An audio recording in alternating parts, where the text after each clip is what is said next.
The rain poured relentlessly outside, drumming against the windows like an urgent warning.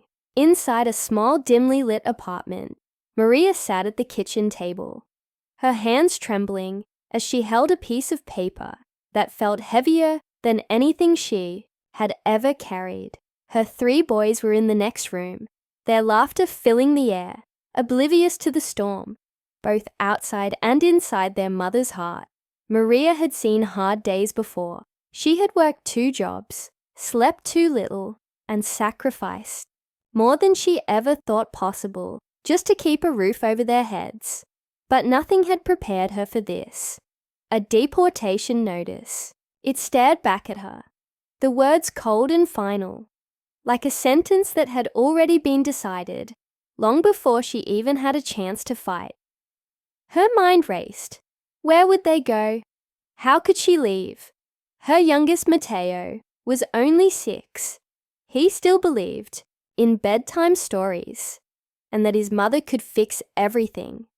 Her middle son, Lucas, was 10, quiet and thoughtful, already too aware of the struggles they faced. And then there was Daniel, her oldest at 15, who had started taking on part-time work after school just to help out. They were her whole world. And now, the government was telling her she couldn't stay. She had come to this country with nothing but hope and the determination to build a better life. She had cleaned houses, worked late shifts at restaurants, and taken care of other people's children while missing moments with her own. She paid taxes. She followed the rules. She had never imagined that one day, after all she had built, she would be told she didn't belong. Maria ran her fingers through her hair, trying to steady herself. Her lawyer had warned her that the immigration system was unforgiving, that one mistake, one expired document, one missed deadline could change everything. And yet, she had still believed that hard work and good intentions would count for something. A knock at the door startled her. She jumped up, her heart pounding. Was it them? The authorities. Were they already here to take her away? She moved, slowly, peering through the peephole. It was her neighbor, Mrs. Rodriguez, an older woman who had lived in the building for years. Maria hesitated before opening the door. "You look pale," Mrs. Rodriguez said, stepping inside without waiting for an invitation. "What happened?" Maria handed her the letter with a shaky hand. The older woman's eyes scanned the page, and then she let out a heavy sigh. "Ay, mija, this isn't right. I don't know what to do," Maria whispered, her voice barely audible. Mrs. Rodriguez placed a hand on her shoulder. "You fight. You don't let them take away what you've built." Maria wanted to believe that, but how? She was one person against an entire system. She had no savings for expensive legal battles, no connections, no powerful friends. But she did have something else, her will to protect her children. She thought of the sacrifices she had made, the nights she had spent crying into her pillow after long shifts, the birthdays she had celebrated with homemade cakes because she couldn't afford store-bought ones. She had done everything for her boys. She wasn't going to let them be torn away from the only home they had ever known. The next morning, Maria woke up with a plan forming in her mind. She would reach out to an immigration lawyer. Even if she had to borrow money, she would tell her story, make people listen. She wasn't the only one going through this. There were thousands like her, parents fighting to stay with their children. Maybe, just maybe, if she fought hard enough, someone would listen. But as she reached for her phone to make the first call, a sudden knock at the door froze her in place. This time, it wasn't her neighbor. Her heart pounded. Was this the moment she had feared? With shaking hands, she reached for the doorknob, knowing that whatever happened next would change everything. Maria's fingers hesitated on the doorknob, her breath shallow. She could hear voices outside, muffled, unfamiliar. She thought about Her sons in the other room, their innocent laughter still lingering in the air. If this was immigration officers, what would happen to them? Would they be left alone, forced into a system that didn't care about them? The thought sent a chill through her spine. Taking a deep breath, she opened the door just enough to see who was there. A man and a woman stood in the dim hallway, their expressions serious. But they weren't wearing uniforms. "Maria Hernandez?" the woman asked, her voice steady but not unkind. Maria nodded, gripping the edge of the door. "We're with the local immigrant support network. Your neighbor, Mrs. Rodriguez, reached out to us. Can we come in?" Maria exhaled in relief, but remained cautious. Strangers offering help always made her nervous. Too many people had taken advantage of her trust before. Still, she needed all the help she could get. She stepped aside, letting them in. The woman introduced herself as Elena, a community organizer who had helped families in similar situations. The man, David, was an immigration lawyer who worked pro bono for people who couldn't afford legal fees. They sat at her small kitchen table, the same one where she had spent the night before, staring at the deportation notice. "Tell us everything," Elena said gently. Maria hesitated, then spoke. She told them how she came to this country over 15 years ago, fleeing a life where opportunity was a distant dream. She had worked tirelessly to make ends meet, always staying in the shadows, always afraid of standing out too much. But her boys, they were American. They had never known another home. David listened carefully, taking notes. "Your case isn't hopeless, Maria. There are ways to fight this. Do you have any records of employment, proof of community ties? Anything that shows how long you've been here and the life you've built?" Maria nodded. "I have pay stubs, school letters, even tax returns. I never tried to hide. I did everything right." Her voice broke on the last word. David's expression softened. "That's good. That helps. But we need to act fast. They give little time for appeals." Maria's chest tightened. "And if we lose?" David hesitated before answering. "Then they will schedule your removal." The words cut through her like a blade. She clenched her fists under the table. "No, I won't let that happen." Elena reached for her hand. "We won't let it happen either." As the days passed, Maria threw herself into the fight. She gathered every document, every proof of her life in this country. Elena introduced her to other families who had faced the same nightmare, some who had won, others who had lost everything. Each story was a reminder of what was at stake. Meanwhile, her sons began to sense that something was wrong. Daniel, her oldest, confronted her one night while she was up late, sorting through papers. "Mom, are they trying to take you away?" His voice was quiet, but his eyes were full of fear. Maria's hands froze. She wanted to protect them from this, but how could she? They deserved the truth. "They're trying," she admitted, her voice shaking. "But I'm not going without a fight." Daniel nodded slowly.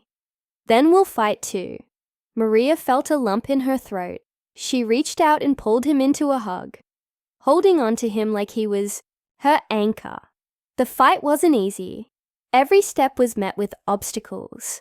Court dates were delayed, paperwork was questioned, and the weight of uncertainty never left her. She lost sleep, she lost weight, but she never lost her determination. Then came the day she had feared the most. A final hearing, the decision that would determine whether she and her sons would stay together or be torn apart. The night before, Maria sat in bed, staring at the ceiling, unable to sleep. Every worst-case scenario played in her mind. What if the judge saw her as just another number? What if no one cared about the years she had spent building a life here? What if she had to leave? But just as doubt threatened to consume her, Mateo, her youngest, crawled into bed beside her. his small arms wrapped around her. "Don't be scared, Mama," he whispered sleepily. "We'll be okay." Tears filled Maria's eyes. She kissed his forehead, holding on to his warmth. She wasn't just fighting for herself, she was fighting for them. The next morning, she dressed carefully, as if preparing for battle. As she arrived at the courthouse, she was met with a sight she never expected.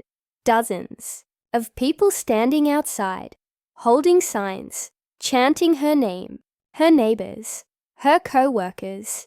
Even people she didn't know had come to support her.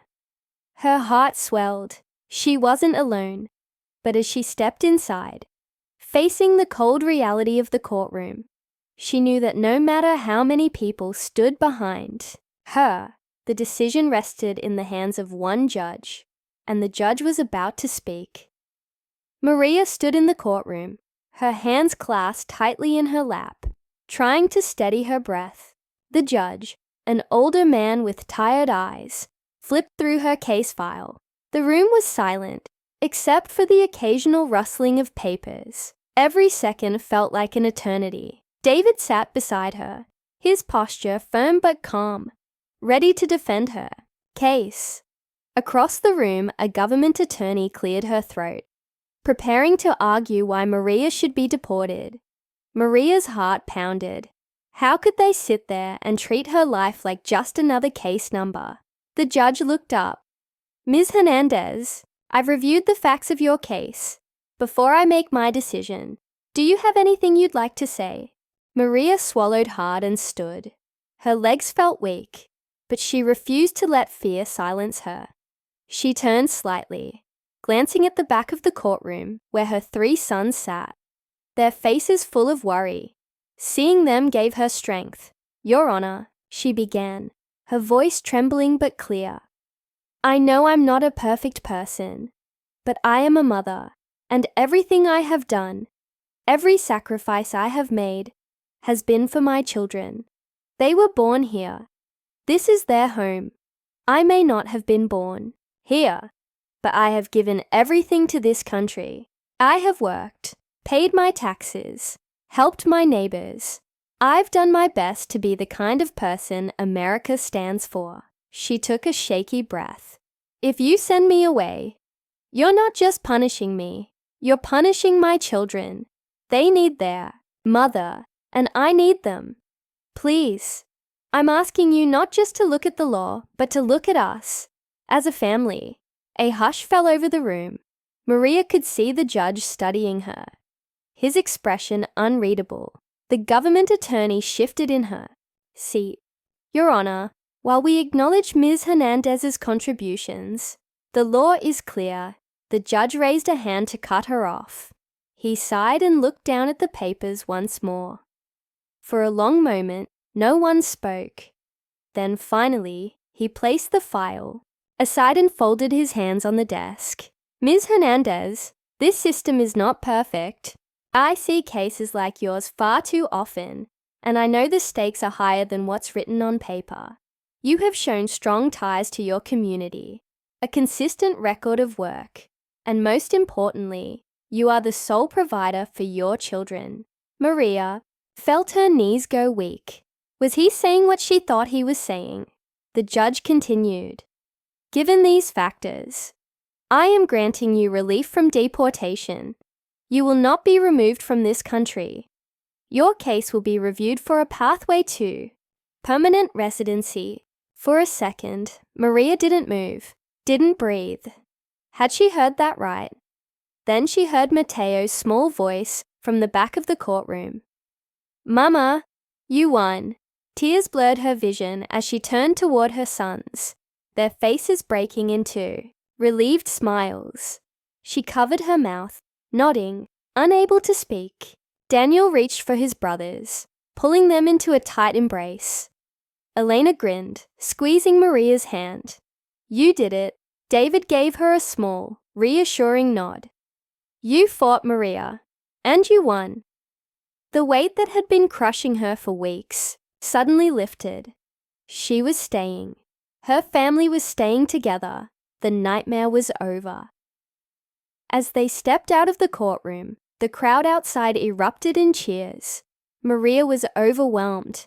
People hugged her, clapped her on the back, wiped tears from their eyes. She wasn't just fighting for herself. She was fighting for so many others in her position.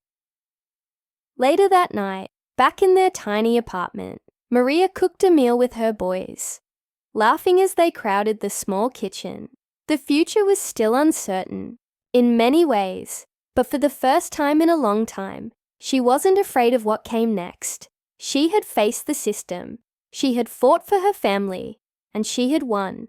And no matter what lay ahead, she knew one thing for sure: she would never stop, fighting for the life she had built.